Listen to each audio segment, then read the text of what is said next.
On the Level podcast, your Masonic podcast. Join the hosts Billy McIntyre and Sam Earl Sedgey as they delve into the world of Freemasonry.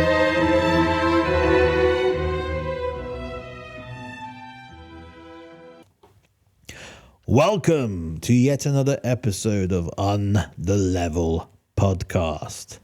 I'm your host, Sam Earl Sedgey, and with me is a legend, the man who sometimes walks in the Western world as a maverick, a cowboy legend, a man who you wouldn't want to gunsling with, but my brother from another mother, who is emblematical of those fine, august words, on the level, Billy McIntyre.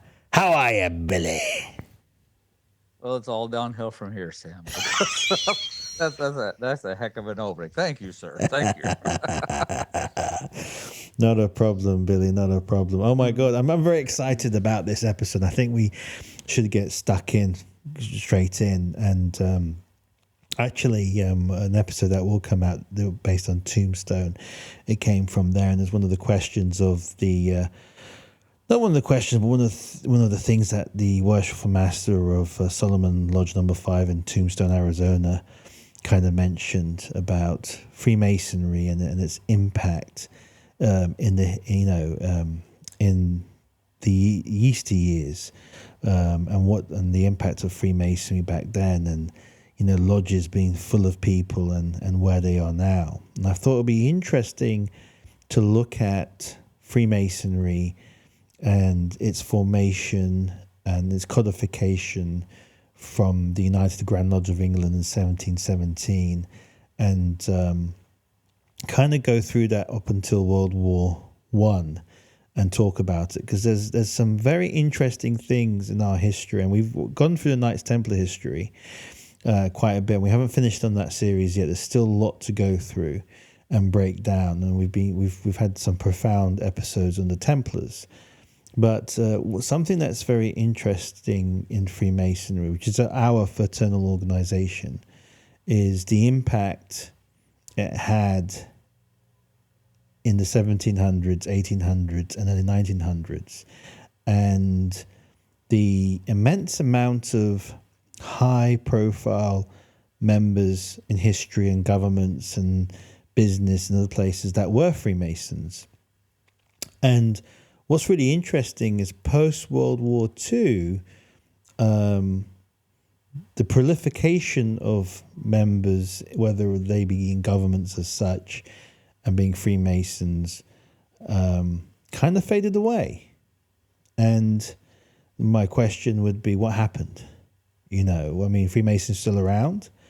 There's a lot of good men around the world who are Freemasons from all walks of society.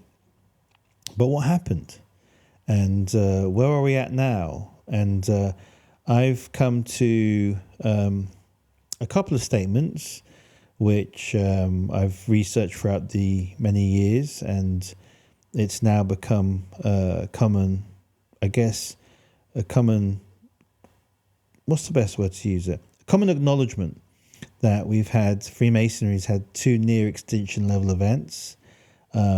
One being World War I, where a lot of British Freemasons and French Freemasons and European Freemasons were wiped out, as many of us were called up for war, and we all joined at all levels, from the aristocracies to the common man who are Freemasons were wiped out. There are documentations of British lodges of active members of 250 members, the Worshipful Master being an actual Lord, all signed up for World War I. And by 1917, they were all dead. So that lodge had 0 members, which is profound but true. In fact, we know that World War I had such a massive detriment to English Freemasonry in terms of the loss of the Brotherhood, that if you go to the United Grand Lodge of England today, its actual headquarters was built in memory of the fallen brethren of World War I. It's kind of a monument to the fallen brethren and dead brothers who died in the service of their country. So it was a massive, massive. Not only they say was it lost generations, and a whole country was shocked with the insane death toll that still today is remembered in England and in Europe, the poppy, and there's a Remembrance Day every year about this because of the huge effect from members of the royal family to the greatest bankers of the world to politicians and their families. Aristocracies were wiped out, to your common man who died in the trenches. Every level of society in Britain was affected by World War One, and Freemasonry did not escape that, and in fact was acutely damaged in England. And in World War Two, the biggest casualty rating that the Americans ever had was World War II, just up until a few years ago, where COVID overtook the kill ratio in terms of casualties. But up until... I was going to say, I just wonder how in the future they'll look at COVID, if that'll be considered what hurt masonry is almost as bad as the wars. Well, again, remember we had a couple of interviews with very high prolific grand level people in the state of Illinois, and the Grand Queen, the Bethel Queen, who was a appended body of masonry and stuff like that, which we went through, and it's more about the Daughters of Masons and having this appended youth organization. COVID, one of them, they said that, and we hear with the interviews we've had with people around the world that we've done, or Tombstone or other people, COVID is the number one thing, is how COVID affected. And then, so it has an effect. It has a massive effect. And so World War II was, back then, had the biggest casualty rating. And this was more acute for Masons because, it was mostly men died in World War II. American men died. That's where the casualties rating came from.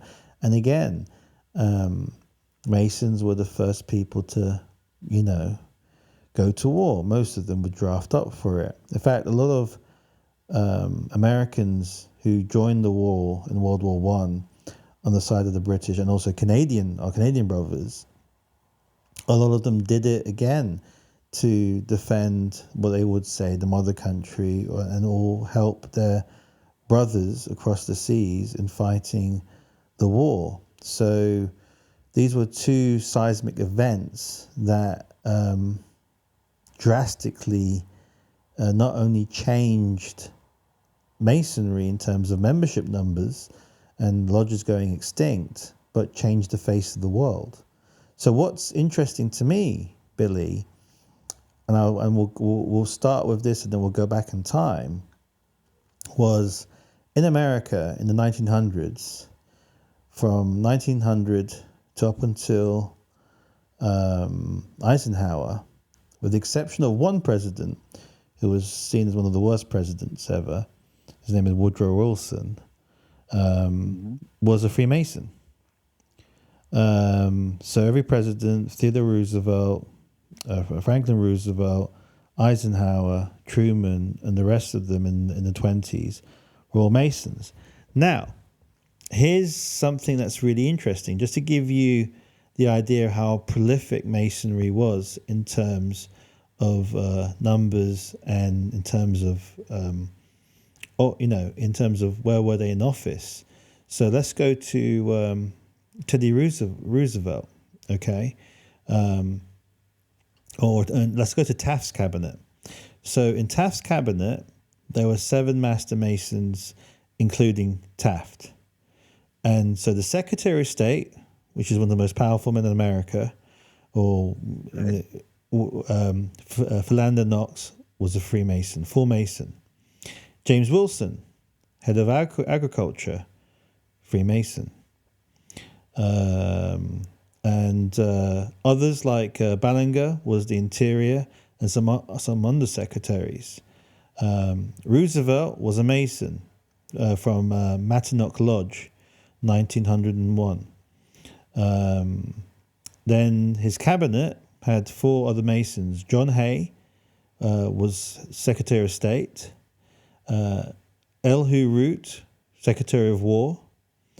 James Wilson was Secretary of Agriculture, and Charles W. Fairbanks, the VP, was a Mason.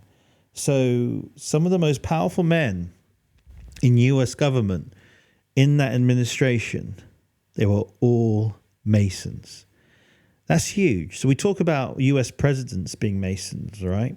And how many they were. But we never talk about, okay, well, how many in his cabinet were also Master Masons?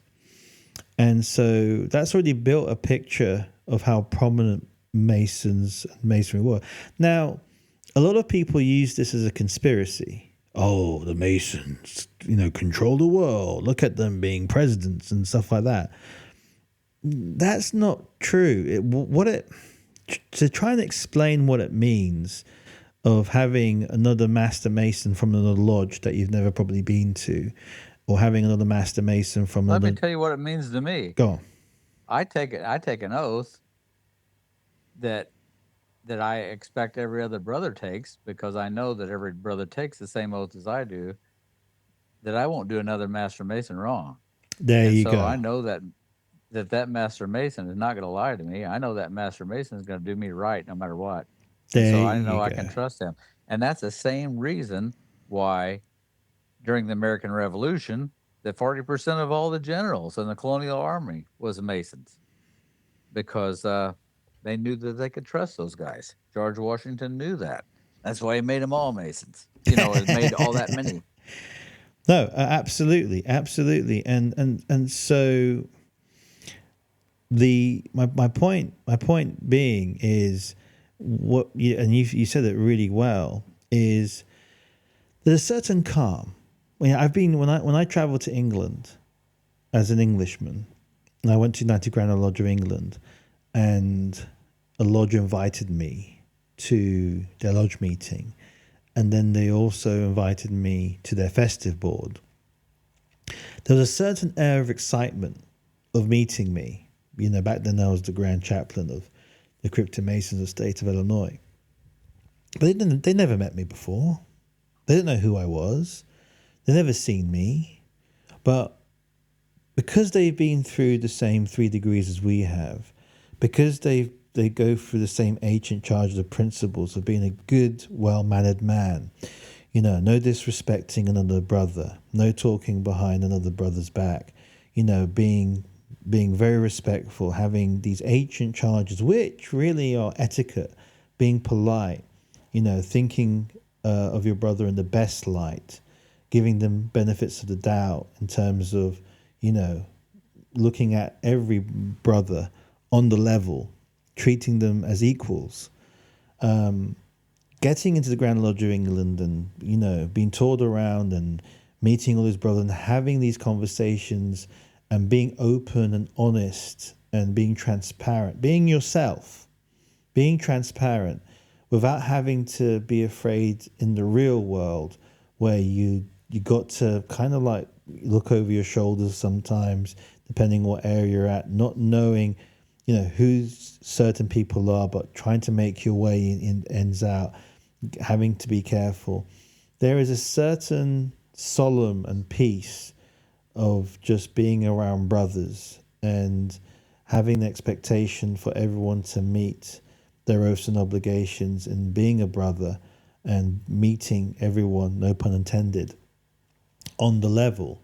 So there you get a sense of peace, and you still have to, be a bit observant, because let's say you meet a Mason out of state or whatever, always, just not be wary, but be guarded politely, and over time see their measure of their man and measure of a Mason, but always be on the level, and always when you are acting as a person, as a man, whether in a lodge, whether in your community, whether anywhere, you're still representing your lodge and your brothers and who you are. So it's very important to be, a stand-up person, be the best version of yourself, don't do anything stupid or rash or brash or dumb. And remember, you're always representing the fraternity and who you are as a Master Mason. So trying to be the best that you can and trying to represent yourself in the best light that you can, and your community and your lodge should carry with you wherever you go around the world. And, people look to you, and sometimes when you're in foreign countries, you are representing your people. You are representing your country. You are representing your fraternity. You are representing what it is to be a Master Mason. And if people find out, oh, I met that guy. I didn't know he was a Mason, but that guy was a stand-up guy. Oh, I met that guy, and he was so-and-so, but he was a horrible person. That interaction will be like, well, what if the rest of them are like that as well? So it's very important how you carry yourself as a man, how you carry yourself as a person. Personally, for myself as a Christian, in just being a good person and being humble and trying to get and trying to just keep people smiling and do the best you can. And you should carry yourself in a way around the world where people not only just look up to you, but have a very strong stand of mutual respect and trust. Now, that's emblematical of Masonry. And when you meet a brother, when you go to these lodges, when you've gone through, when your Grand Lodge is giving you that certificate, that piece of paper that says you're an upstanding member of the fraternity, and we would like this jurisdiction to greet him and take care of him and visit lodges. That's the Grand Lodge saying this is a stand-up guy. Let him hang out with the brothers and have the festive boards and get to bond and meet and integrate and enjoy the culture and the cultural exchange and the stories and histories and the good times that you can have. And one of the other great things about Freemasonry is we don't talk about politics or religion. Those are forbidden in the temple, and that's something that relatively kind of like continues outside of outside of the temple. So one thing I find interesting as well is, you also become very mindful when you're in somebody else's country or in somebody else's jurisdiction to be mindful of, not talking politics or your religion, no matter what your politics or religion are, and just be respectful of that country's tradition, their standards and the way they do things. And remember that you're a guest. And, just be the best versions you can because you're representing your community, where you're coming from, your family, and ultimately, if you're a Mason, your fraternity and your brethren. So, I know I've gone around this, but I'm trying to explain why this is prolific of having a cabinet full of Masons and what that means. It's not a conspiracy. There is no kind of great plan of connecting people together, and there's a dark conspiracy of power. What happened was, and we'll go through it in historically, is when you have a fraternity that builds great leaders and builds good men, and membership is prolifically high in that period of history, you're going to produce great leaders in all fashions of walk.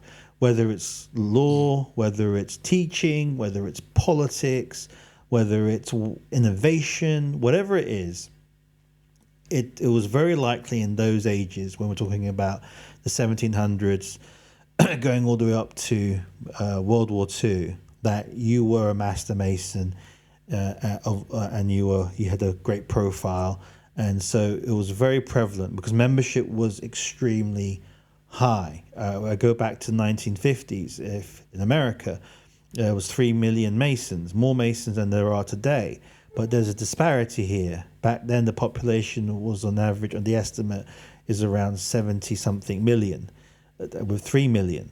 So today, there's just in the USA, I think there's just 2 million, around about 2 million Masons, but 375 million. So the effect in terms of the density, the acuteness of the membership back then was far bigger far bigger in terms of population ratio than it is today. The population of 70 million to 90 million back in the 50s, you're looking about anywhere between a couple of percent to, just over 3%, 5% of the population were roughly Freemasons, compared to today where you're talking about 0 point something percent. So massive effect. And, being a brother, all that means is that, as you said, there's that level of trust and that bondship, and also that familiarity of, you can have that discussion of lodge, and you can enjoy that bondship of lodge, and you've been through the 3 degrees, and you have that on the level understanding of, being part of a fraternity and that brotherhood. So why is that so prolific? Well, something happened in 1717. There was called the formation of the United Grand Lodge of England. Here's what's really interesting. Between 1717 to 1730, which is about 13 years, Freemasonry got into America pretty quickly. And so there's now an acknowledgement. Before, there wasn't so much. I did a lot of research, and then I've done a lot of lectures. And so my point of view and my research has kind of like gone through many halls. And there's an acknowledgement now that there wasn't before, because I've got books going back just, not so long ago, saying, oh, Freemasonry started in 1717 at a tavern, and and then Freemasonry started then, and that's when Freemasonry started. There were people not too long ago saying, no, Freemasonry started in 1717, and the degrees were all kind of like made up, and it started then, and Freemasonry happened, and here we are. No, that's not the case. We now know, with a lot of research, and thanks to many other people as well, and I was banging on this for a long time, and I'm really glad that the acknowledgement has come out through showing the facts in Freemasonry worldwide and outside, where you cannot ignore the facts anymore. We now know that Freemasonry was there at least in the 14th century with craft lodges. We have diaries of degrees being done that predate 1717. We have the Regus manuscript. So we're able to now compile a lot more evidence, historians like ourselves, and put more facts into figures. And I've been in a unique position of being a historian within Freemasonry, and also someone who loves history and has been able to put the dots together and put the facts together. And so I've come to the conclusion, with a lot of strong evidence, that 1717 was kind of like a second unification of Freemasonry. It was unifying what was the craft, which was desperate in many different parts of England, many different jurisdictions, and jurisdictions around Europe as well. So there was the craft was there. We have Ashelon Museum in London, which talks about a Freemason, because he writes in his diaries, in the 1600s, going through the 3 degrees, and then a couple of decades later doing a 3rd degree with a new candidate in a different lodge in England. So Masonry was alive and well, and the 3 degrees were there well before the Grand Lodge of England. And so 1717 unified it and chartered it, and suddenly the ancients, because there's the ancient Freemasons and there's the modern Freemasons, and you and me are ancient and free and accepted Masons, kind of unified together. And this unification exploded, because then France joined, and Germany joined, and Europe joined, and suddenly all the lodges got codified, and charters were given out, and it exploded so quick that we were just talking off air. You were just saying to me, and I confirmed, because both our research has it, that from the 1930s and beyond till 1775, there was an estimate that there was more than 100 lodges, civilian lodges, Masonic lodges, across 13 colonies, plus approximately 50 military lodges attached to British regiments operating in North America. Now you imagine, hold on, there's 100 lodges in 13 colonies. This wasn't the 51 states, right? Right. That, Billy, is huge. So that must have meant that there must have been something before 1717, and this unification, this codification, this gathering that basically created Freemasonry now under one umbrella, which before it wasn't, and bringing all the rituals. Well, there was together. 1,000 people. From what I read, there was 1,000 people in Philadelphia alone. And you got to think, there wasn't that many people in Philadelphia. It's not like it is today. Right. You know, we're talking about, compared to today, there was only a handful of people there. Right. I mean, it's amazing.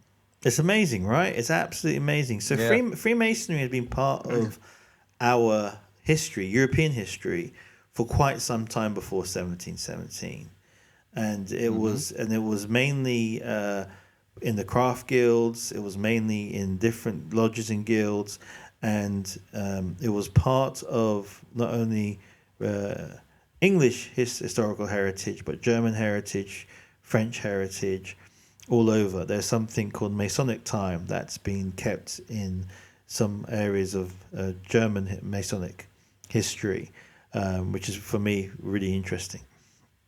And so the unification exploded. And so where's the evidence? Where's the evidence for this? Well, here's what's really interesting. And let's get to the Revolutionary War.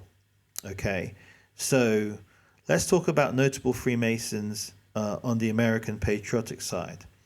George Washington, Commander-in-Chief, was, as we all know, a Freemason, initiated in Fredericksburg Lodge Number 4, Virginia, 1752.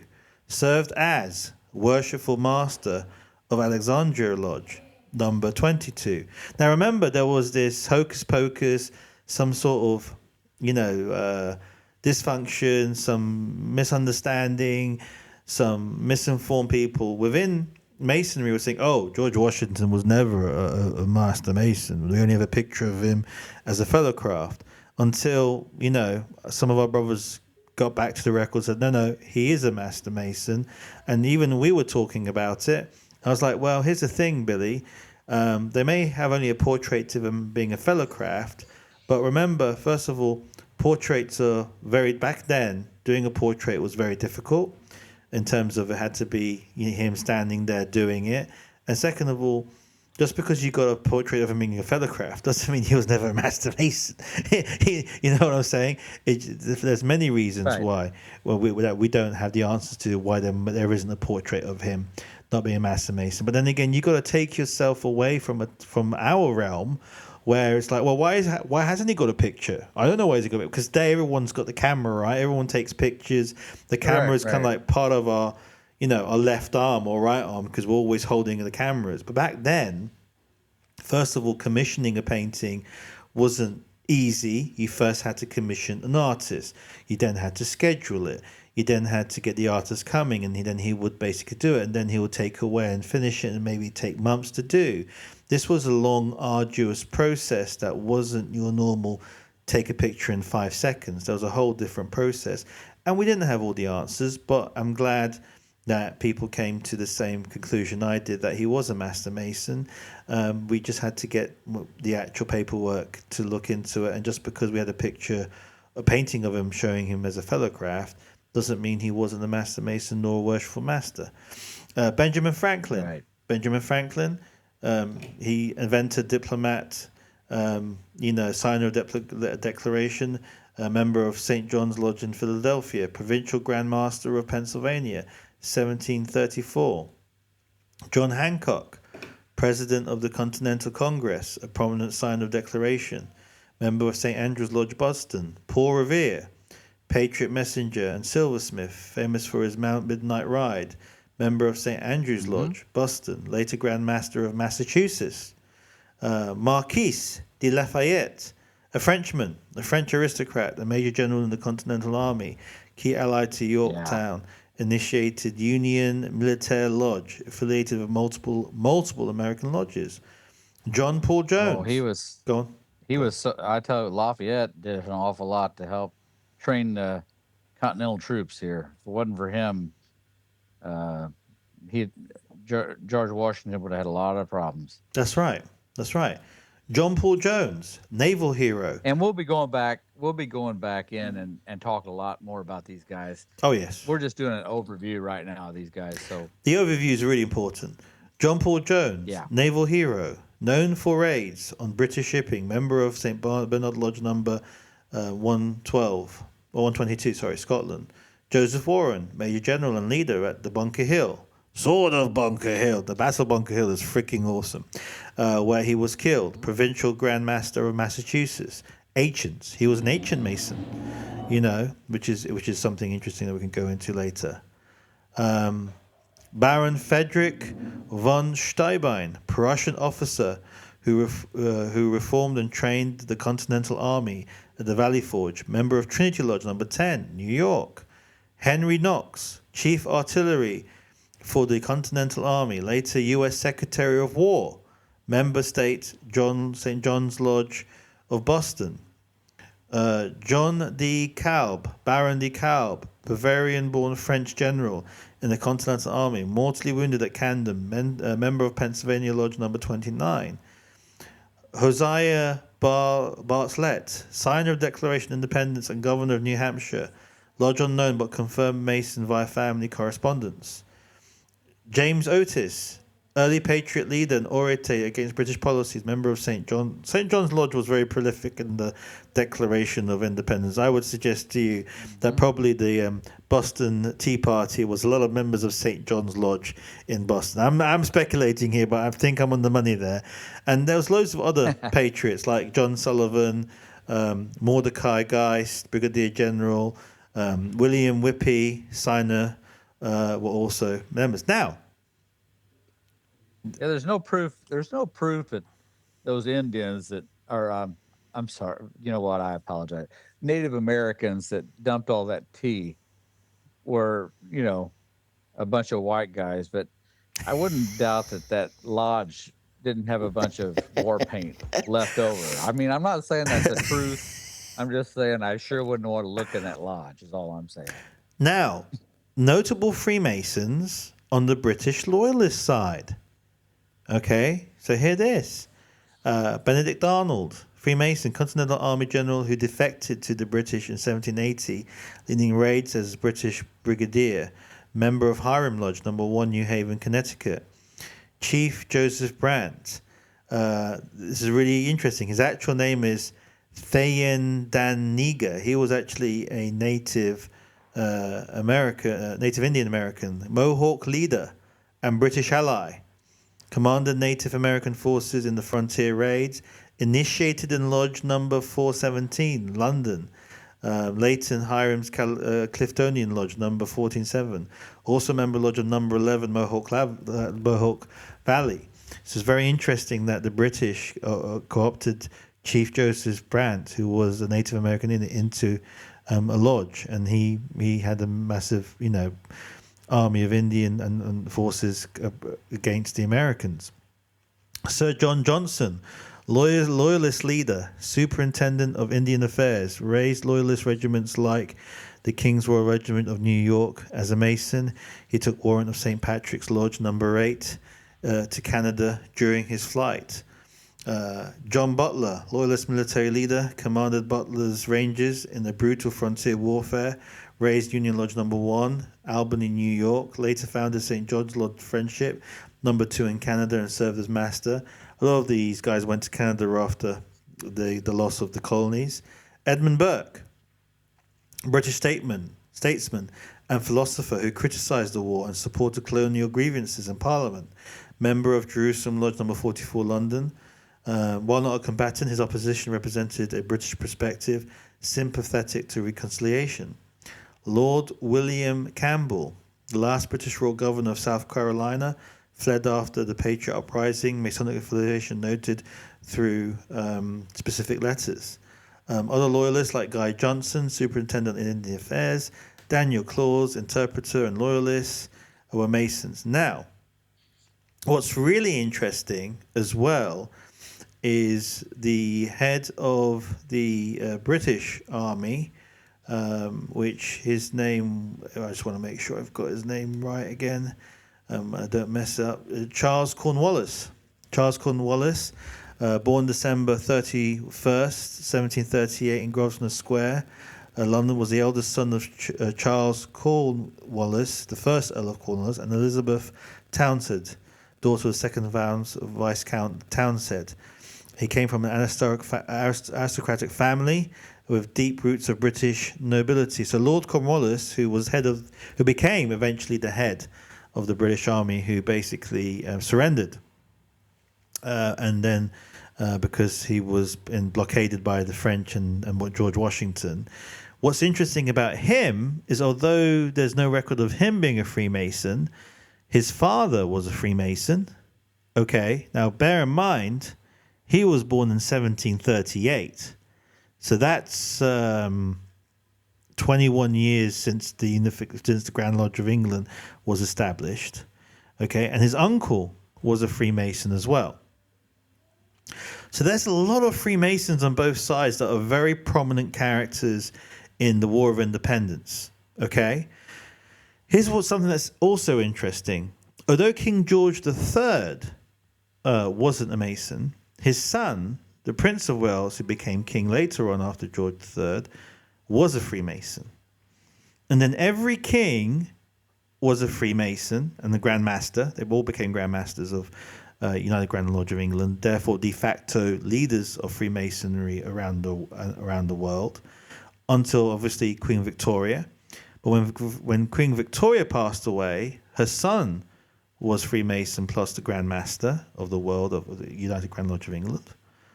And also then the next king was a free, all the way up until Albert took over, who was the father of Queen Elizabeth II, who wasn't a Mason, but his brother who abdicated was. So you had a lineage of British kings who were not only Freemasons but Grand Masters of Freemasonry. Why is that important? Well, up until really World War I and then post-World War II, Britain was de facto the world's major superpower. It was the British Empire that pretty much ran a lot of the things with the French Empire as well.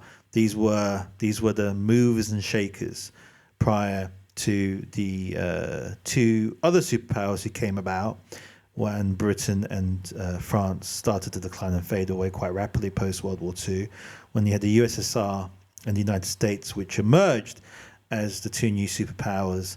And then when the fall of the Soviet Union in 1992, you had the US was the sole superpower of the world. And so what's interesting is that the previous great empires, at least in England, were all Freemasons. In fact, the French leader, prime minister, I believe it was president or prime minister, prior World War One, during World War One, was a Freemason. The head of the foreign secretary of 11 years, longest serving foreign secretary in British history, Sir Grey, who basically was foreign secretary before and during World War One and resigned. He went blind because of poor eyesight later on during the war and resigned. He was a Freemason and was probably one of the most powerful men in the world, because it was his promise to the French ambassador and then to the French that Britain would go to war if the Germans attacked France in World War One, which triggered the Great War and shocked the British cabinet. There was no signing here. There was no signing of a piece of paper. There was nothing. It was just his word. And because he gave his word, the prime minister accepted, the king accepted, and that was war. And kind of shook the rest of the cabinet. But he was so respected in government because of everything he did previously, that no one questioned his word and his wisdom.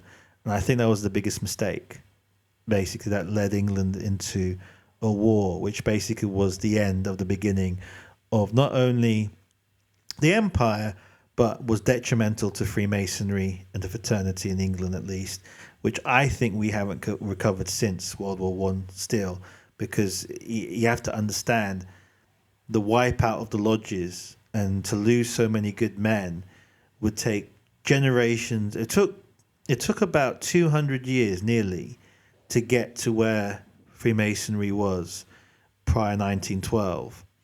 And the wipeout would take, to rebuild Freemasonry and to get to the same kind of golden era, would take another 200 years. And we're not even near that. We've just gone over 100 years since the Second World War, just a little bit over by a factor of 13 plus years since the start of the second, or just roughly around that time.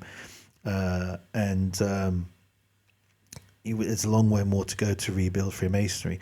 So Freemasonry had an impact. Now, people would say, listening to this, oh, we ruled the world, all these conspiracy theories are correct.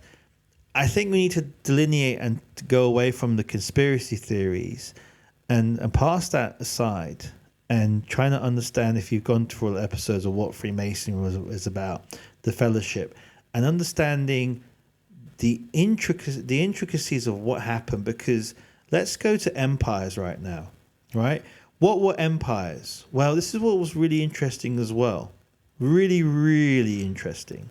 So, empires of ancient times was what? Territory, land grab, indoctrinating other populations into your way of life by, force, sword, or just, autocratic, tyrannic rule.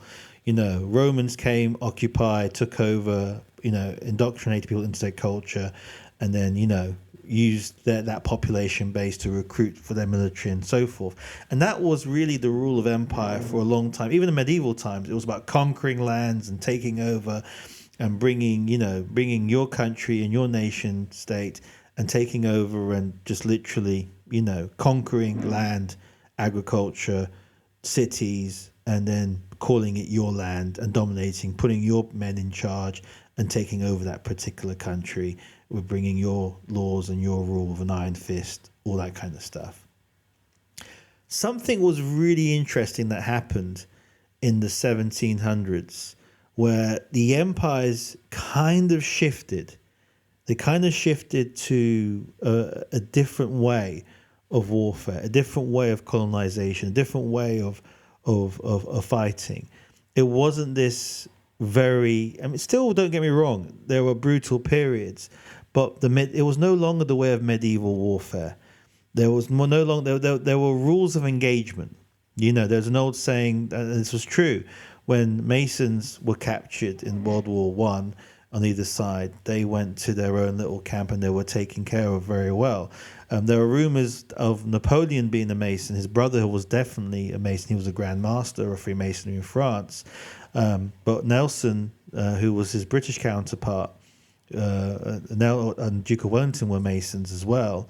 And when he was captured twice, and then the forces against Nelson never killed him, what did they do? They took him and they put him on an island and said, listen, we're going to give you millions of francs a year as your retirement. We're going to give your lady loads of money. Just retire and just, stand down as emperor. And it's interesting the way the interactions was, because, if I go to Napoleon, it's like you would have thought, well, why didn't they just kill Napoleon? Why didn't they just shoot him? Why didn't they just hang him? Just really interesting. Why did they just make him, just sign a documentation saying, okay, I quit as emperor and I will basically be in exile, and eventually, he died, and that was the end of that. But he didn't die in the way normal tyrants or despots you would think would have died. And so even in the American Revolution, when there were the battles, okay, there were a couple of things that were really interesting. First of all, in the British government, there was sympathy for the stamp duty tax, which was the first issue of the colonials. Actually, Lord Cornwallis was against the stamp duty tax, and there was this tit for tat between King George III and Parliament. He was literally the last king who tried to use his will and political maneuvering to get his policies through, and Parliament was fighting through supremacy, saying, no, we have the voice, we have the votes, we have the representation, we are supreme, you are just, a constitutional monarch. Things later changed with his son, where Parliament then became supreme, and it was Parliament's call, and you had that. You also had the American Revolution, which created this republic where there was no kings and there was no aristocracy. It was a document built, and it was a beautifully written document, and we've got that for the Bill of Rights and the Declaration of Independence. And today we have what we have still today is the greatest superpower on earth, which is the United States of America, which functions in a very unique way compared to most other republics or democracies. But my point is that empire, the thinking of empire changed, and so Europe really, with the exception of like the Napoleonic Wars, when the Europeans came to fight Napoleon, it wasn't to take over France. It was to stop Napoleon from conquering all of Europe. As when they stopped Napoleon, they didn't come in and just smash in and take over France and pillage France and, rape the women and steal the loot. What did they do? The armies, the European armies who allied to stop Napoleon, restored what the mission of the British was to restore the French monarchy, basically, and or just restore France to a place of being a country for the French, but not being that threat across Europe. That's really interesting. That's really interesting, because if you go back a couple of hundred years and how empires used to work, once you had beaten the main army, you would conquer the land would be yours, and you would dominate.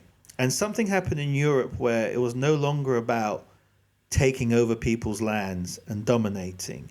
And it was only when that kind of tyrants or despots or that kind of affair happened did the great powers of that time come in. But their inclination was never really to take over these nations. When at the end of World War One, although there were reparations, the winners, which was America, England and France, never took over Germany. Germany, they was left as a republic. The Kaiser stood down, and they created their set of laws. They just owed a crap ton of money after the Versailles Treaty, and so a lot of people say it was reparations that gave the rise to fascism, basically. But Britain and France didn't take over Germany. Yes, they cut up Germany, and they created many new countries around because Germany was very powerful. But they never took it over. They never took over Czechoslovakia. They never took over Poland, that used to be part of Germany. So that these are really interesting concepts, because empires never used to act like that before. They used to dominate, take over, and have their boots on the ground. And look at the Romans, what the Romans did. Look at what William the Conqueror did. Look at the 100 Years' War. Look at what the Crusades did, or the Sultan Mehmet, or Genghis Khan did, or other empires of old. Conquest was, or Alexander the Great, or the Persian Empire. History is littered with that. But with the organization of Freemasonry from 1700s and above, empires changed. It wasn't about conquest. It was about resources. It was about domination. And what was really interesting was there was land grabs and there was appropriation outside of Europe. In places where masonry did not exist at all, in the East, in the Far East, in Africa. That very, very interesting stuff. And then post the War of Independence, what happened? Well, there was 1812, but that was resolved. Okay, so there was a bit of a tit for tat. fairly soon afterwards. It wasn't that long, just a couple of decades. But post that, it was just negotiations of buying parts of territory from the French, from the Spanish. There was a Spanish and American War, but beyond fighting the great powers, which at that time was, one would argue, England and France, it was buying and selling different parts of the New World. And there wasn't really any more kind of like, territorial empire tit for tat at all. I just personally find that very interesting. I find that very, it is interesting, isn't it? It's because if you think about it, and I've gone through this just again, empires really was about conquest and domination prior to 1700s. It really was. It really was, especially in Europe and then other places. It was about, here's my country, I'm the king, or I'm the despot, I'm the tyrant, I'm whatever. We're the republic. Even Rome, when it was a republic in the ancient times, what did Rome do as a republic? Mm-hmm. It went and conquered everywhere. Rome conquered landmass and held it and called it Rome. Now, you could argue that, that's what the British Empire and the French Empire did. But all of that empire was outside of Europe. Europe was, France was France, Britain was Britain. Germany was basically created through the great Prussian kings. Italy was Italy, Spain was Spain, Portugal was Portugal, and borders hardly ever shifted to a great degree. Switzerland was Switzerland when it formed, and that's, to me, very interesting. And so when you put all the pieces together and you put the fraternity together, and you have this mutual respect and disagreements, war becomes an integral disagreement that people were forced upon. Like the reason why there was a war against Napoleon was he not only tried to make France great again, if I can use those words, but he expanded and he was like, I want to unite Europe under one nation, under one France. And he he fought against the Russians. There was the battles in Spain. He fought into France, and so Europe came up against him and stopped him. And then everything went back into its kind of place, and there were a few tit for tats here and there.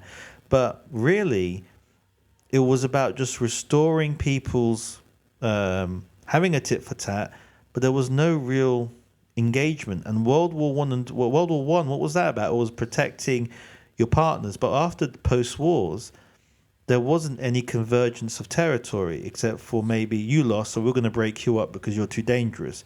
But the victors never conquered those places. That, to me, is super interesting. Like when USSR won World War II with the Americans and the British, the USSR, the first thing they did was what? Land grab. They land grabbed. They land grabbed. They took Poland, fell onto the Iron Curtain. Half of Germany fell onto the Iron Curtain. Eastern Europe fell onto the Iron Curtain. A lot of the East fell onto the Iron Curtain. It was a massive land grab. The whole point of the Korean War was to stop the land grab from the communists in North Korea. Vietnam was another kind of like, when the French couldn't maintain control, it was a colony. The Americans stepped in and it was trying to stop the communists. So that was like old empire, which the Soviet Union still proliferated in those realms. But again, it's interesting how the West, although one would argue they would install a new government, it wasn't like the British would go and install a British government with British English people. In comparisons to in the West, they will install a government, let's just say, that was more applicable to their way of doing things, and same thing with the Americans. Right, friendly.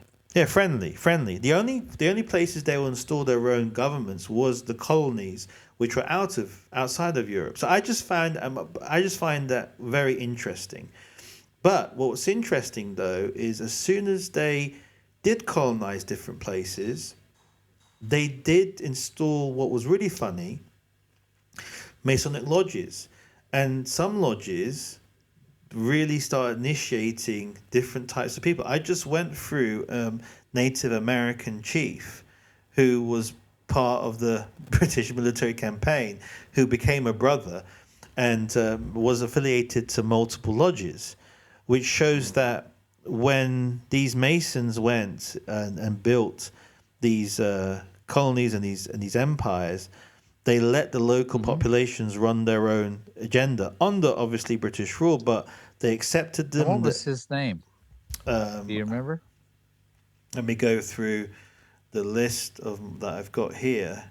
So Chief, I didn't mean to put you on the spot. So Chief Joseph Brandt, his actual name is Thayen Danega, Mohawk leader of the British ally, commanded Native American forces in frontier raids, initiated. Right, I've heard of him. Yeah. Because I was looking up a bunch of them that were Masons. I didn't know if I'd heard the name or not, but I was researching some of the Native Americans that had become Masons, and it was fascinating to me how many had joined.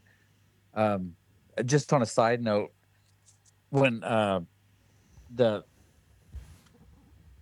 colonists were spreading across the lands, and some of the traders were, especially the French, were trading, the Masons were trading and moving, westward.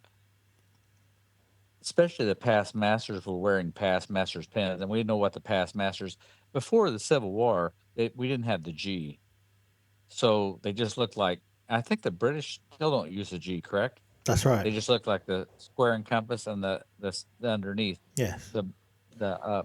So when they seen that, the Native Americans wanted to trade for that, and for a long time, the trappers and that couldn't figure out what they wanted. Well, to them, that symbolized fire, the campfire, and the heavens above it. If you turn it upside down, that's what they thought that was. They didn't realize it was a Mason symbol. They thought it was upside down, and they thought it was a campfire and the heavens above. And so they all wanted to trade for that. Well, so the Masons was trading for that, for the stuff they needed, thought it was a great deal because they could just get another one, So I thought that was they thought that was fascinating, So I read a lot about that. But how cool is that an actual Mohawk leader, a Native Indian with his army of American Native Indians, basically he became a Master Mason. But not only a Master Mason, but initiated in multiple lodges, which is huge in my mind. I think that's just so cool. And it just shows that brotherhood and fellowship goes across cultures and builds.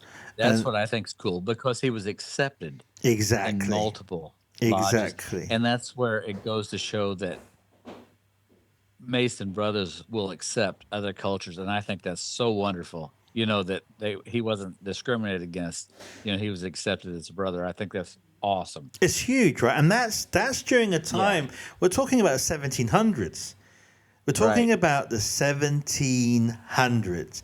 And if that happened there, then that's one that happened all around the world as well. Because being a brother is about being a brother.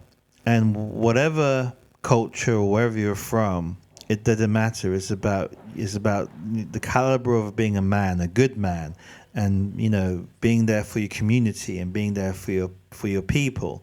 And so I just find that profound. I find that freaking awesome and amazing. But also, what's interesting was how Master Masons on the opposing sides interacted. There wasn't they fought for their countries, but they had mutual respect.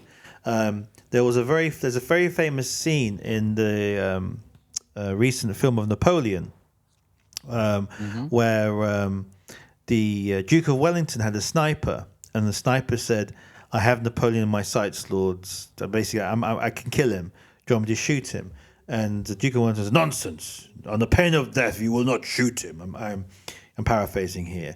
It is. We do not kill each other. There was a lot of that. No, this is not the way. We don't do skullduggery and assassinations and cheap shots like that.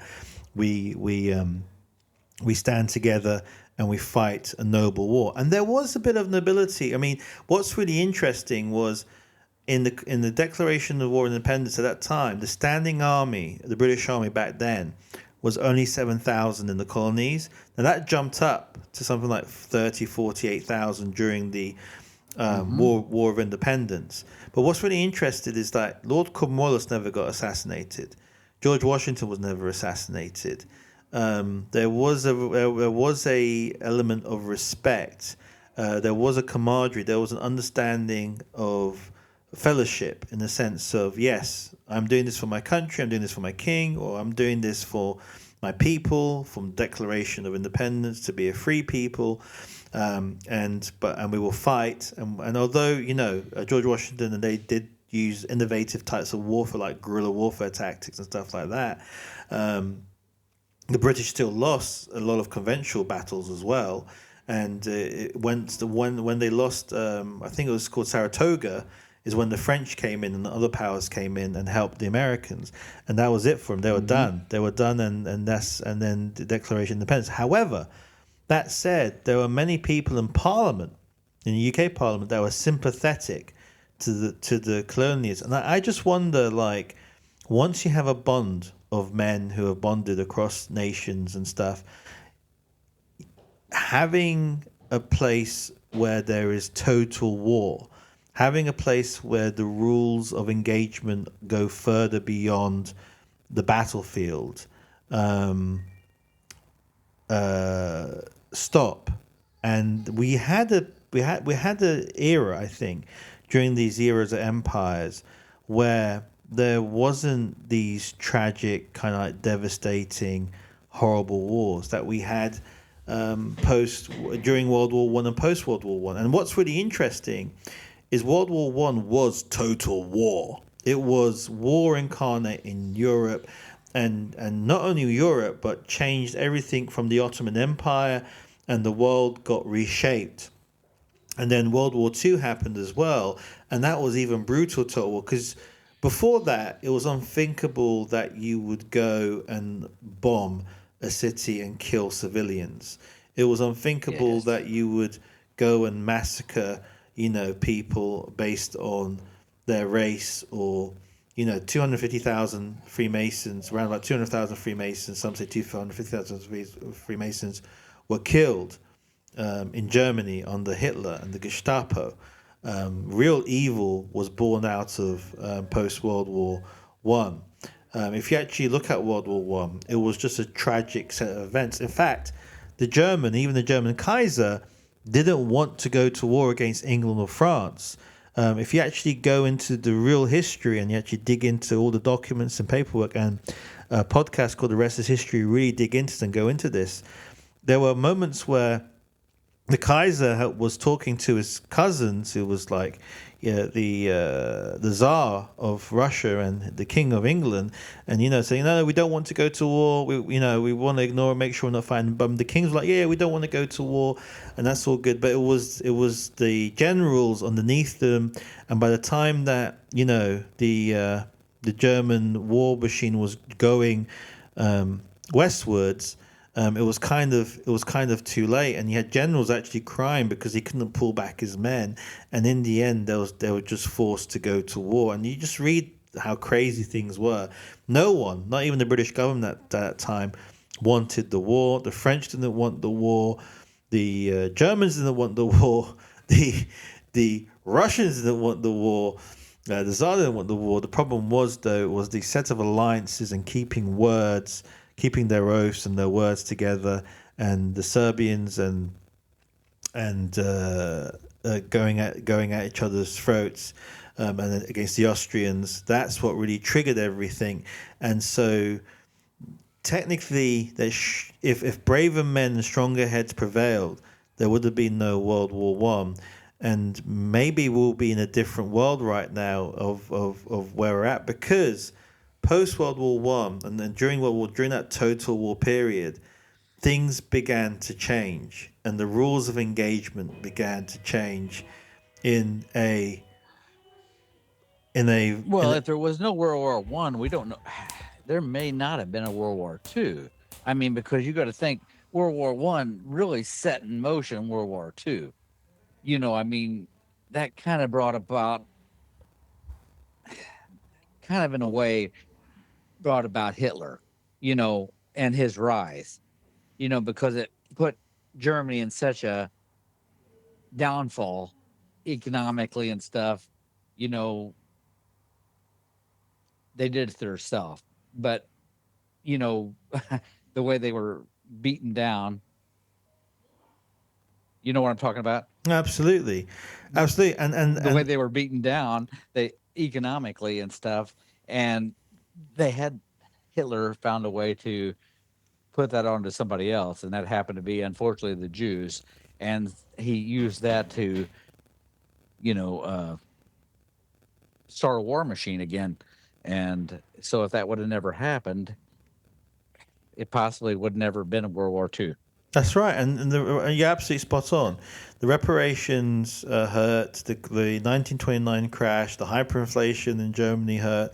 The rise of fascism totally changed the world order. The propaganda machine of what it did was huge. There was a time where the French made no bones of who was a Freemason in government.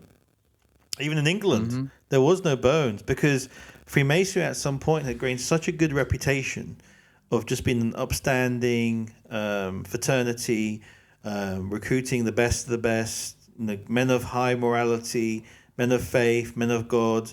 It was such looked upon at such a high level that it was respected. And then what happened is when the World War One happened, and not only the aristocracies but every single level just got wiped out. And we're talking about millions of dead men, especially in Europe.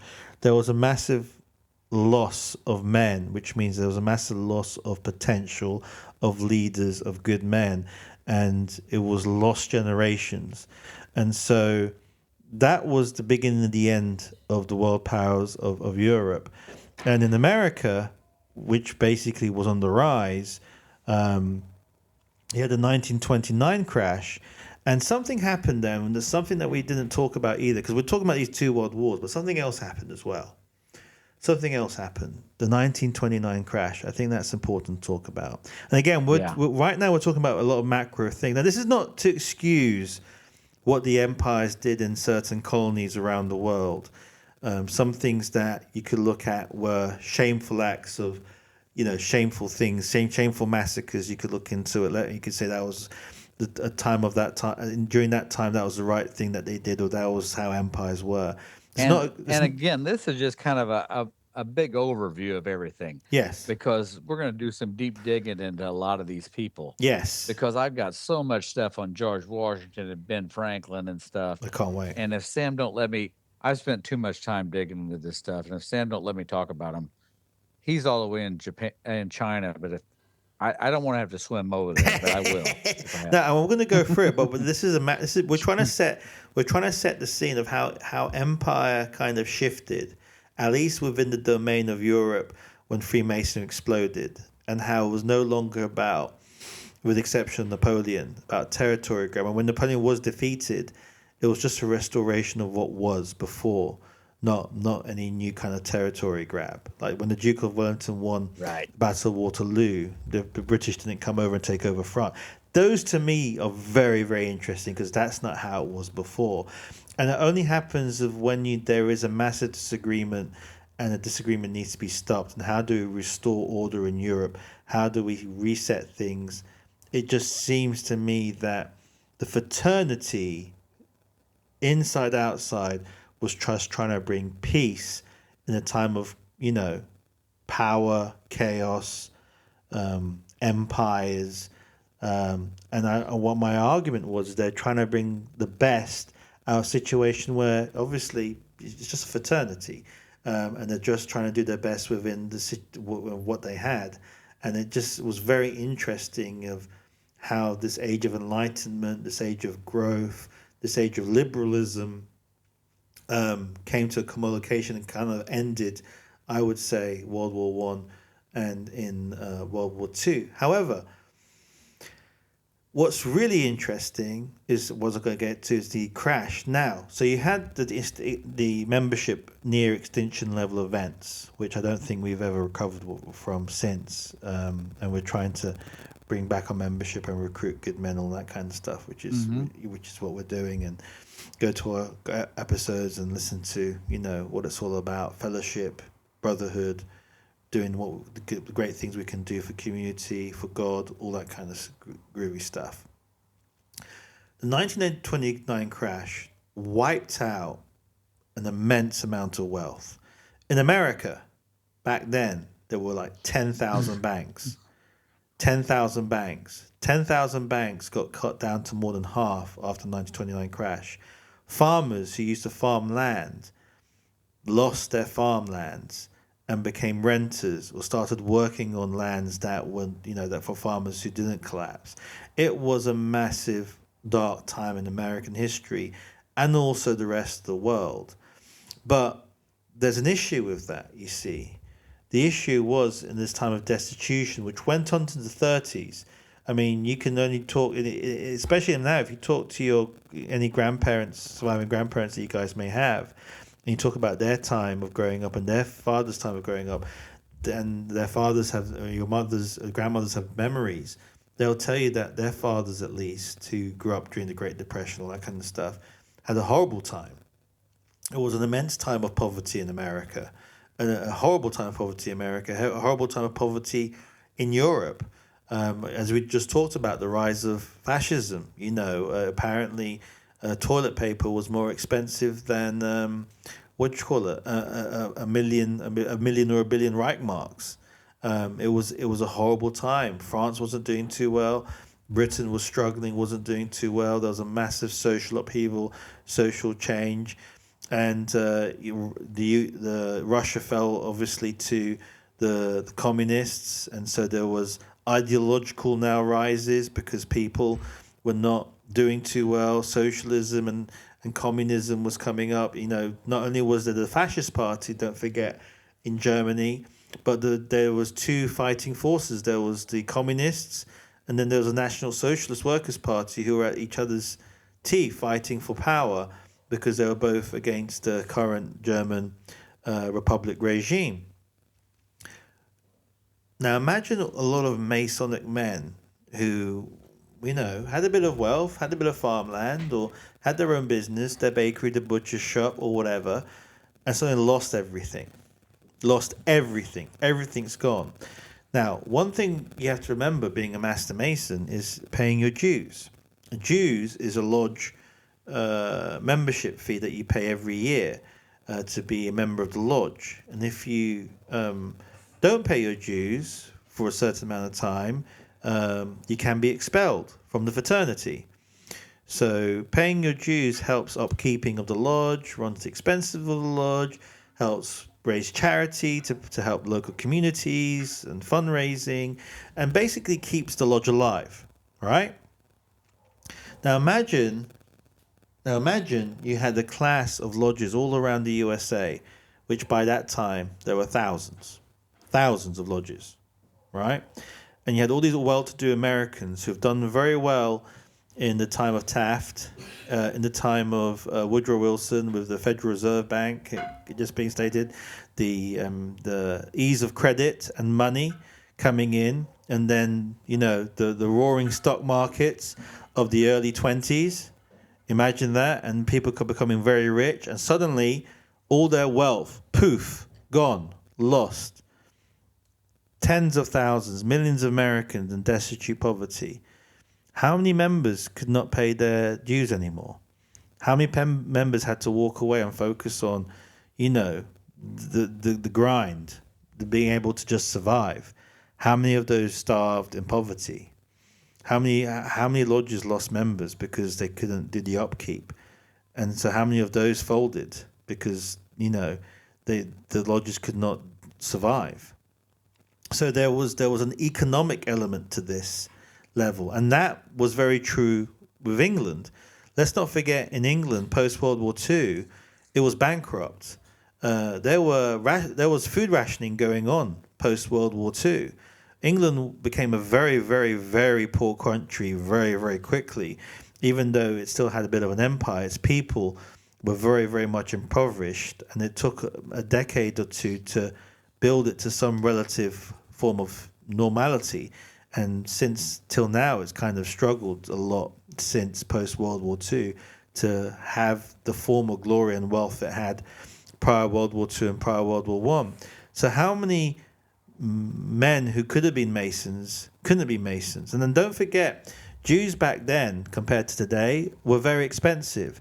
I've gone back historically as a historian and looked at lodges in the 80s, just at the 80s, like American lodges that I'm part of.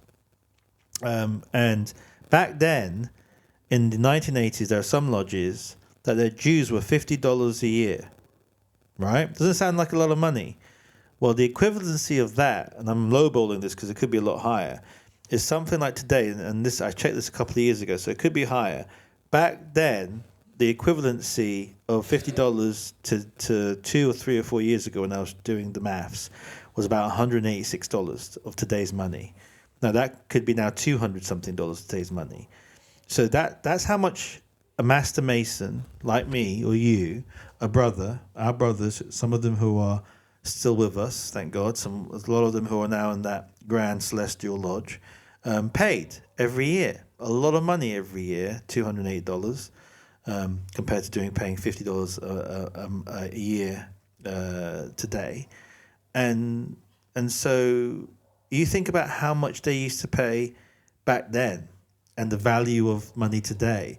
They were paying... And, there's some lodges now that still don't pay that much. yeah, absolutely. I mean now is a good... Because we got lodges down here that just pay $45 a year. Right, but here's the thing. I promise you, if you go back to the charter and you go back to the bylaws and you go back to history, I wouldn't be surprised if you go back 40 years, that amount has not changed one bit. The difference is, though, the $40 of the 80s is over $100 of today. So still a lot of money. Now, you imagine that happening in the Great Depression, where the Jews were expensive in terms of what we pay. Let's just say some of us pay today, at least. And then you have an economic crash worldwide. Well, guess what? A lot of members can't pay. A lot of people who want to join or could join can't pay. And so you have that issue with the lodges, with membership. So it's not only was there a calamity in warfare and a good number of us were killed, and also don't forget, a good number of potential recruits of good men who did sign up never became Master Masons because they died in war. So that when people don't realize that part, like, okay, forget about all the Masons who, went and signed up for war and also perished. But think about all the young men, loads of young men, very young. Some who cheated on their age, went at the age of 13, 14, right, pretending that. How many of them did we lose? These are potential Masons who would be potential fathers, who have potential sons, and today their grandsons would be here, are non-existent. We, in Europe and in America, we've lost huge amounts of family bloodlines. Huge amounts of families have been wiped off the slate, never to be born, never to be here, and they're gone. But actually, we're very fortunate to be alive and to procreate and be able to have children and families here, because we're one of the very lucky few that, our blood relatives did stay alive and we're able to be here due to the mass population. I mean, they said World War II, something ridiculous around the world of over 50 million people died. Dude, that's nearly a whole. That's nearly 50 million. Something like that was more than the population of England. Like the country of entire. Imagine you go to England, no one's there because they're all dead. That's how many people died. Yeah. Now, think of how that affected Masonry, because predominantly it was men who died in World War One, and even in World War Two. Even though there was mass civilian killings in World War II through bombing raids on that side, so it was still predominantly men. And so think about all those who could have become Masons, didn't become Masons. Think about even post World War II or prior World War II during the Great Depression, with those who could be, didn't be, and those who were could no longer be because of the abject poverty a lot of them fell into. And even though one could argue, well, the lodges would come in and help, I'm sure some did, but again, there isn't this stockpile of endless money from many of these lodges or the fraternity to keep it up. So and back then, I would suspect men were more. How would you say it? They wouldn't take the welfare as easily as I would suspect we do today, right? They just wouldn't take that welfare. They wouldn't admit to it. They were a different cut. Too proud. Let's just say, and so that's and then so once you've lost a fraternity to a great degree that espouses honor, tradition, values, God, being a good person, being a moral person, don't lie, don't cheat, don't steal, don't break the law, think before you act, observe, be well-tempered, try to subdue your passions, try to, be the best version of yourself.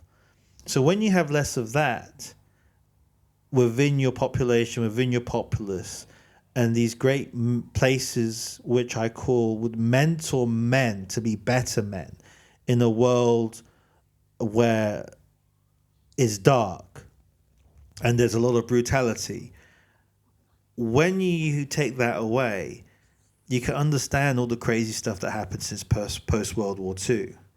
You can understand all, the moral fiber of our societies.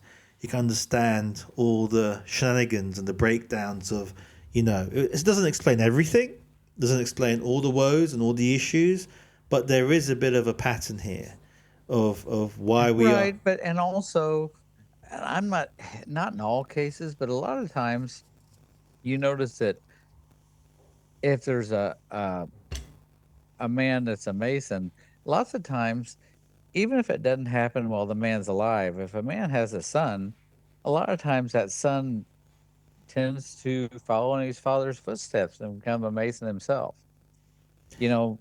Not all the time. And like I said, sometimes it's after the man dies, he says, my dad was a proud Mason. I think I'll become a Mason too.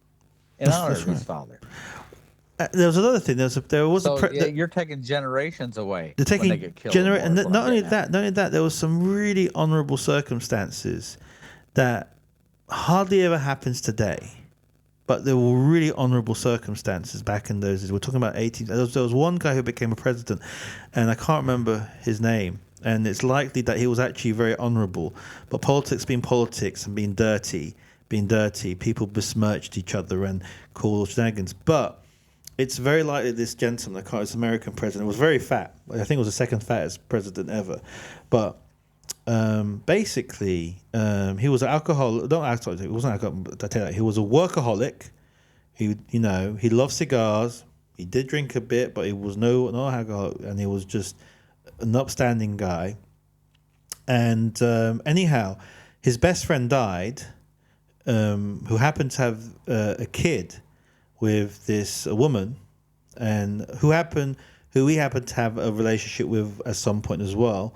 But because his best friend had this kid with this woman, he basically took care of this kid in the care of somebody else and paid their upkeep basically, and looked after this daughter and of this widow or whatever until perpetuity, and also took care of this boy as well, who happened to have the name of his best friend in there out of honor, and basically kept the story and all the shenanigans that his best friend did without becoming a public thing, humiliation thing, and took all the heat from it.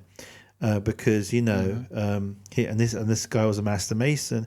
He took care of the widows and the orphans and did the honourable thing, but never spoke about it or never tried to defend it, and was very honest. And when he was talked to and the judge went to talk to him or whatever, I can't remember the exact story, he just told the truth. And when the guy came back and said, well, no, this guy told the truth, he was like, yes, this guy absolutely told the truth. And even Mark Twain, and there was a period of Mark Twain was around, even Mark Twain was like, yeah, this is rubbish.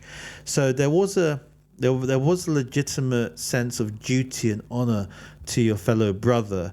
And when someone was in a pickle, someone passed away, even though it wasn't blood related, he paid like this woman $500, which at today's money is about $168,000 to take care of this orphan, basically, and make sure that he grew up well. So there's a lot of things that we don't do today that's weird and conceivable that was done in those days based on honor, duty, tradition, and looking after one's brother out of loyalty and all that kind of stuff, which is very commendable. And right. And so those are a lot of the things that has been lost through the ages due to war, poverty, famine, and then a new era where what happened was the old order, the old promises just didn't work. And so people were finding new answers, new ways, and new ways of doing stuff, and threw away the old because of the war, the economic disasters, and unfortunately that experimentation, as we see today, has looked like it's failed. So here we are in a world now today that's really interesting, where there is this lack of unity within, let's just say, the West. There's this lack of, even though they're empires and stuff like that, and there is this lack of good men who can build these familial bonds, basically. And there are good men all across but they don't have those fraternal links. And I personally think we are worse for it in this particular day and age, where communication is key and understanding is key. And it can't bring unity. Absolutely. And we're very, very divided. And so it's interesting looking at this from a macro sense of, if you go to the ancient times and how empires operated, medieval times and all that kind of stuff, and then how in the Renaissance period, or at least in 1700s, post 1717, how empires were still empires, but the way they interacted with each other within Christendom, within Europe, was a very interesting way of brinksmanship, of dealing with different countries, and the lack of those. I mean, why didn't Britain, the biggest power in Europe, dominate all of Europe and go for complete conquest of Europe? Why didn't other countries of Europe try, take on their smaller neighbors? You had Denmark, you had Portugal, why did England have still today 650-year alliance with Portugal and England? It's just some very interesting. I mean, there are interesting things I can go into detail later and explain, but I just thought it's interesting to talk about our history, our heritage. Yeah, fascinating. And how, in our pinnacle period, when in our height of Freemasonry, how prolific we were in terms of positions, in the historical positions, people involved who are Masons. And in today's world, where we're still around, but we're not as so. For example, and the same thing in England, which is very interesting. The amount of prime ministers who are not Masons post World War II, the amount of presidents who are not Masons in the USA post World War II. Now that also reflects the cabinet. That also reflects organizations. So the whole thing about Masons controlling the world is nonsense.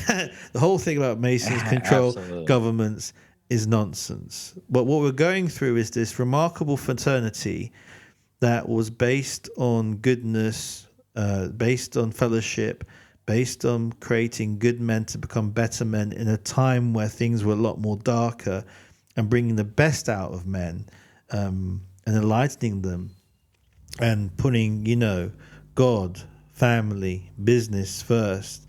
How it was able to build a promising world, which still had a lot of faults, still had a lot of problems, but never was able to show its true potential because of a couple of affliction points, with being World War One, World War Two, and the Great Depression.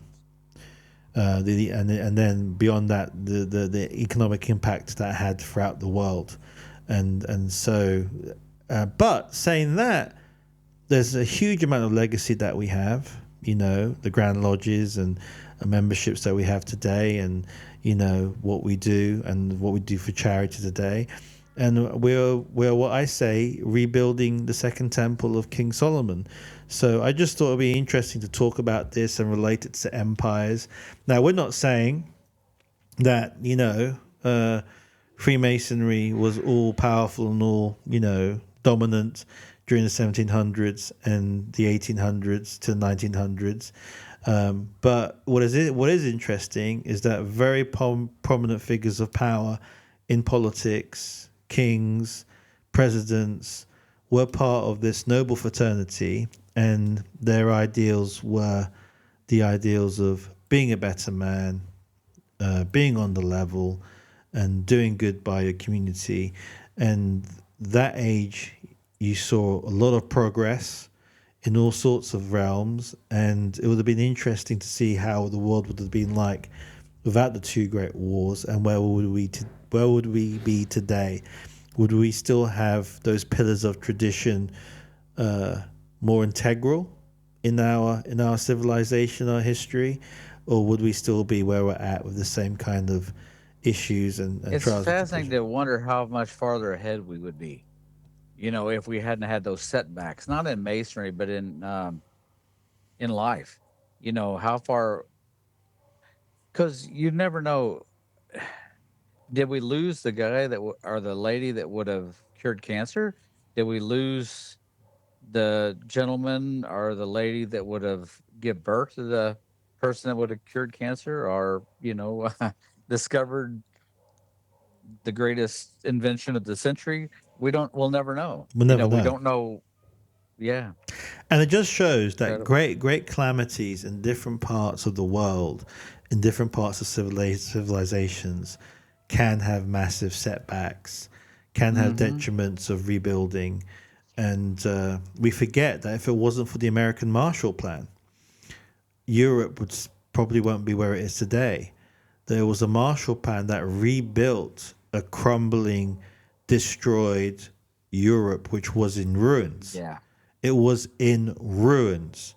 The British Empire was pretty much in ruins. Its massive naval fleet, a lot of it was already sunk under the seas.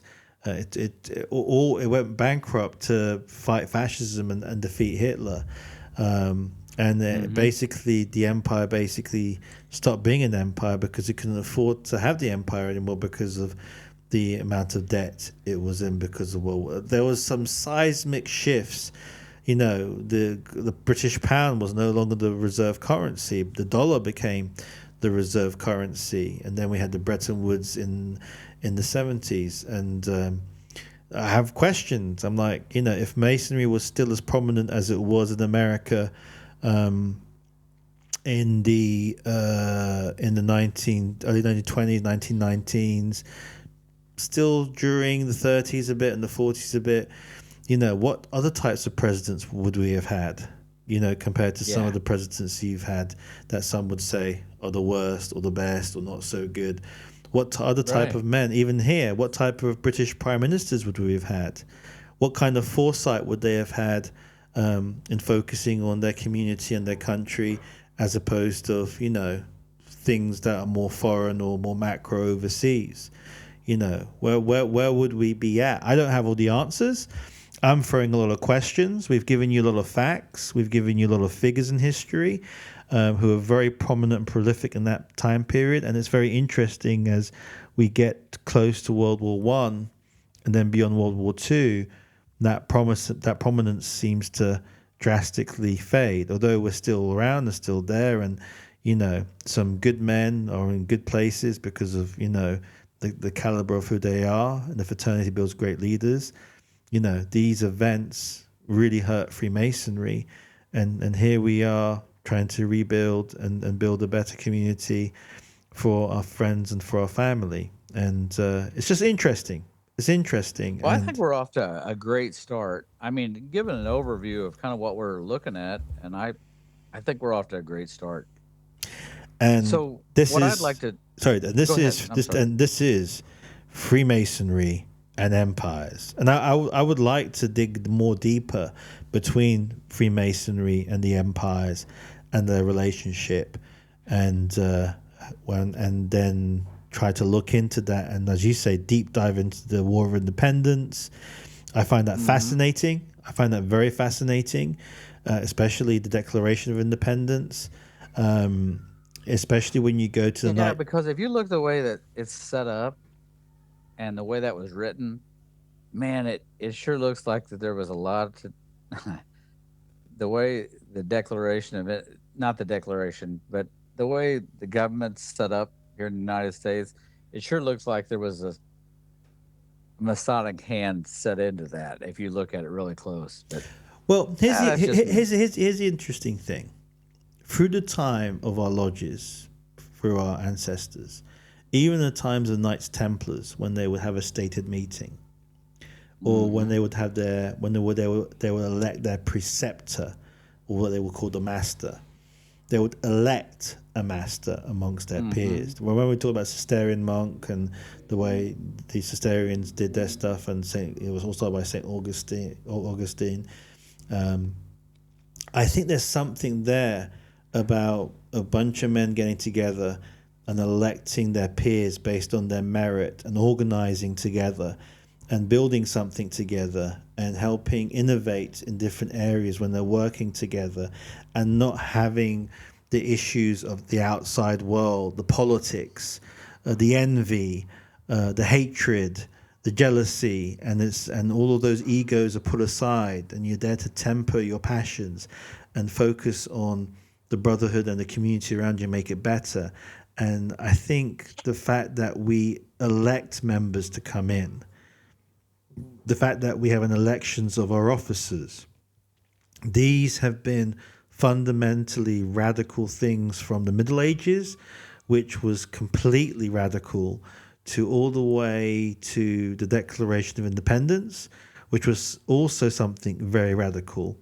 And all it was is to give the common man the freedom and the ability to vote the most able, in the most meritocratic way that they could, to bring the best out of everyone in a system that delivered and promised prosperity for everyone. And personally, and this is my personal point of view, I think the Declaration of Independence, the Bill of Rights, a lot of people say was the 2.0 of Magna Carta in England, and we can go a bit more into that, which is really interesting. Because remember, there was an English Revolution with Oliver Cromwell and King Charles being beheaded at that time, and it didn't work out so well because of Oliver Cromwell's puritanical kind of like very zealot religious way, and so that's why we went back to the King, and we didn't have that Declaration or the Bill of Rights put in. But in America, under a set number of colonialists who were Englishmen, by the way. I always joke that the American War of Independence was labeled incorrectly. It should have been called the English War of Independence, or the English Civil War, the English colonialists versus the English loyalists. Because remember, they talk that when we look at the war historically, it's the loyalists versus the colonialists and the revolutionaries. So it doesn't say the foreign abjugator. This wasn't the Romans versus the Gauls. If you look at it, it's not the Romans versus the Gauls. It's not the Normans versus the Anglo-Saxons, right? It's not what you call it, the Mongols versus the Europeans. Spoken like a true Englishman. So I always call it the English. I always joke that maybe my family or your family were on the wrong side of history, depending on where you come from. Maybe so. Yeah. And so before God. So before we wrap this up, I would like to I'd like to put something in this. So because this is to me a very fascinating series, and there's going to be no place to put this, and I already I already talked to Sam about this. So I'm a guy that loves to put these legendary things in here, and this is a legend based on something that we know for sure happened in history. So you take with the legend part with a grain of salt, but I'll tell you that it's happened around legendary fact around a legend. Okay, now this comes out of a museum from a war chief, which a Native American war chief Joseph Smith, and you can look him up, and you can look up the story, and it's a legend of the bulletproof George Washington. And the facts of it is, it happened 7 miles from Pittsburgh, Virginia, on July 9th, 1755, and it was George Washington's part. It was on July 9th, 1755, during the French and I'm sorry, during the French and Indian War, and it was when George Washington was just he was just a colonel at the time. And let's see where we start here. He was 23 years old, and he rode to and fro on the battlefield, delivering general's orders to the officers and to the troops. And the officers were a special target to the Indians at the time. And there was 86 British and American officers and 63 casualties. Washington was the only officer on horseback that was not shot down during this 2-hour period, and that's fact. This story deals with George Washington, and he was involved with the French and Indian War as a young man.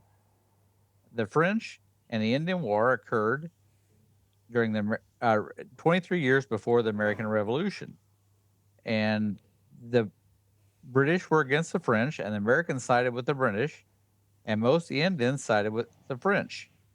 Both the great both Great Britain and France disputed each other's claim for the territorial ownership of the Ohio and Mississippi rivers on both sides, with the land on both sides. Unable to settle the dispute diplomatically, Great Britain sent 2,300 hand-picked veteran British troops to America under General Edward Braddock to rout the French. The British troops arrived in Virginia, where George Washington, who was colonel of the Virginia militia, and 100 Virginia buckskins joined General Braddock. They divided their force, and General Braddock, George Washington, and 1,300 troops marched north to expel the French from the fort, now the city of Pittsburgh. On July 9th, 1755, only 7 miles from the fort, while marching through the wooded vale, they walked right into an ambush. The French and the Indian opened fire from them on both sides, but the British were veterans and they knew exactly what to do. The problem was the veterans of the European wars and the European warfare, they all was always on the open. One army lined up on one end of the field and the other lined up on the other end, and they each took aim at each other and they fired. No running, no hiding. But here in the Pennsylvania woods, the French and the Indians were firing from cover, and the treetops and from behind rocks and under logs. When the when the come when the British did exactly what they'd been taught to do, they lined up shoulder to shoulder from the bottom of the ravine, and they were slaughtered. And at the end of the 2 hours, 714 of the 1,300 British and American troops had been shot down. Only 30 of the French and Indian had been shot. There was 86 British and American officers involved in the battle, and at the end of the battle, George Washington was the only officer who had not been shot down off the horse. He was the only officer left on horseback at all. Following the resounding defeat, Washington gathered the remaining troops and retreated back to Fort Cumberland, west of Maryland, arriving there on July 17th, 1755. The next day, Washington wrote a letter to his family explaining that after the battle was over, he took off his jacket and found it had 4 bullet holes all the way through, yet not a single bullet had touched him. Several horses had been shot out from under him, but he had not been harmed. He told them, by all the powerful demonstrations and displacements of the Providence, I had been protected beyond all human probability or expectation. Washington openly acknowledged that God's hand had been upon him, that God had protected him and kept him through the battle. However, the story does not stop here. 15 years later, in 1770, now to a, to a different piece of time, Joshua Washington and his close personal friend, Dr. James Crank, returned to the same Pennsylvania woods. An old Indian chief from far away heard that General Washington had come back to those woods and traveled a long way just to meet him. He sat down with Washington face to face over a council fire. The chief told Washington that he had been a leader in that battle 15 years earlier, and that he had instructed the braves to single out the officers and shoot them down. Washington had been singled out, and the chief said, "I had told the others to shoot at you. I singled you out myself and shot at you several times. But after seeing that you could not be killed, I told them to hold their fire. You could not be killed. So I traveled all this way to see you, the man that could not be shot, the man that could not be killed, a man that was protected by the great chief that lived on high, the great chief of the heavens, and that I had personally shot you 17 different times, but without ever hitting you once, believing that Washington had come under the care of the Great Spirit. The chief instructed his braves to never shoot at him again. And he told Washington, I have traveled a long and weary path that I might see the young warrior that had such particular favor from heaven that who could never be killed in battle. And that had been placed in Chief Joseph's museum. I don't know where that museum is, and I apologize for that. I hadn't found that. But I just thought that was a fascinating story. The story itself is a fact. Now, whether he's bulletproof or that God made him bulletproof, that's a legend. I can't say that's real. I can tell you that all the other stuff is factual because there is a letter that he wrote home. I guess they still have that letter. And all those things are true. You can find it not just on the internet, but it is at different museums.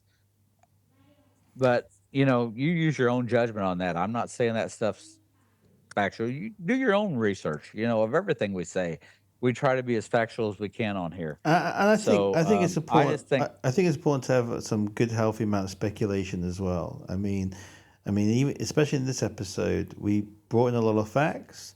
We given a lot of important prolific figures, but we also speculated. A lot of the stuff was a speculation. Of, well, look, right. look at this and look at this and look at how these things are, and there does seem to be a prolific pattern, and all of this does make sense. And then let me back up with more facts, and then actually no, this speculation actually might be factual if we dig in a bit more, and suddenly you Mm-hmm. create a picture where the world makes more sense. And here's the thing: was George Washington protected by some sort of divinity? Was it the providence of God? Or was he just a very lucky man that, was shot at a lot and, We don't we know. don't know. And then, but, I But mean, it's a fascinating story just the same. And like I said, I don't know where I would have worked it in. I just thought it was a fascinating read. And that story, according to the internet, so go with what you want with that. I don't know that also. But that was taught in school. They said through the 60s and 70s, and then it was taken out. So I don't know if that's true or not. There again, I can't I wasn't, I don't remember it in school when I was in school, but I was awful young then, so I don't know. I wasn't in school in the 60s because I wasn't born until 1970. So, I don't know. But it's a fascinating read, either one. So, pretty cool. I think so. Well, this has been our episode of Freemasonry and Empires. And we've just wanted to set the scene of the empires of the 1700s all the way up until the First World War, and touch a bit based on the Second World War, and try and make a sense of all of this. Because, I always say, if we know our past, we can then plan the present more accurately by not tripping up and repeating the same mistakes of the past. If we have a successful present that's productive and also fortuitous and and a lot of prosperity because of the lessons and warnings and everything you've been through in the past, then your future is guaranteed to be a success. So it's not. Yeah, we don't. If we learn from our past, we don't have to repeat it. Exactly. And it's absolutely right. Absolutely right. So I think I am optimistic. I'm looking forward to the rest of the series of Freemasonry and Empires, and go through a lot of cool things, and have a good healthy amount of speculation, and also talk about some historical facts. As you can see, we don't have all the answers. We have loads of questions, and it's just fascinating.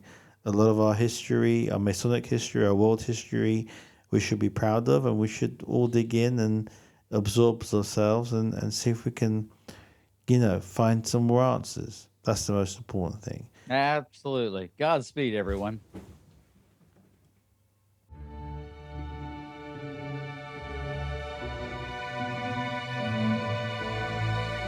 Thank you for listening to On the Level Podcast, your Masonic podcast.